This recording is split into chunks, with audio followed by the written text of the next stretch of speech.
భారతదేశంలో కేరళ రాష్ట్రం అందమైన ప్రదేశాలకు నిలయం. ఎత్తైన కొండలు, సుందరమైన సరస్సులు, అందమైన వాగులు, వంకలు, పచ్చని చెట్లు, ప్రకృతి మాత ఇక్కడే కొలువై ఉందా అని అబ్బురపరిచే ప్రదేశాలు.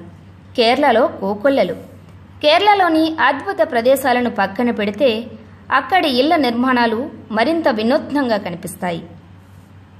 ముఖ్యంగా కాలికట్ ప్రాంతంలోని ఈ ఇళ్ల నిర్మాణాలు చక్కటి గాలి, వెలుతురుతో పాటు చల్లని హాయి గొల్పే స్థితిని ఇందులో ఉన్నవారికి కలుగజేస్తాయి.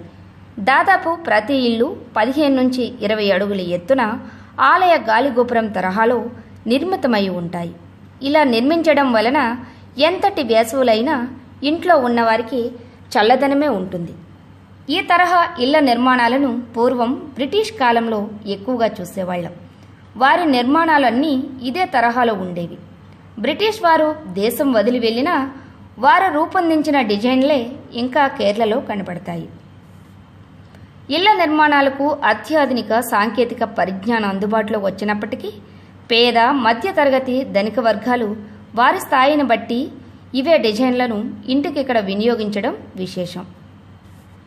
ప్రతి ఇంటి చుట్టూ వీలైనన్ని మొక్కలు నాటి మధ్యలో ఇంటిని నిర్మించడమే ఇక్కడ మనకు కనబడుతుంది. ఎండాకాలం, వర్షాకాలం, శీతాకాలం ఏదైనప్పటికీ ఆయా కాలాలకు అనుగుణంగా ఇంట్లో శీతోష్ణ స్థితి మారిపోవడం ఈ డిజైన్ ప్రత్యేకత. మీకేదైనా చక్కటి విశాలమైన స్థలం ఉంటే కేరళ మోడల్ హౌస్ నిర్మించి చూడండి. ఆ అనుభూతే వేరు. మరి కేరళ గృహ నిర్మాణ ఆకృతులు దేశంలో అనేక ప్రాంతాల్లో కూడా అక్కడక్కడ కనిపిస్తుంటాయి. కేరళలో 80% ఇళ్ల నిర్మాణాలు ఇవే తరహాలో ఉండటం గమనార్హం.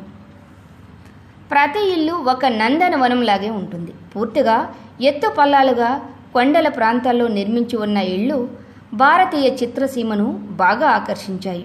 అందుకే అనేక సినిమాలు కేరళలోని ఈ లొకేషన్లలోనే షూటింగ్లు జరుపుకున్నాయి. ముఖ్యంగా సంస్కృతి, సాంప్రదాయాలకు సంబంధించిన చిత్రాల షూటింగుకు కేరళ ప్రాంతమే షూటింగ్ స్పాట్.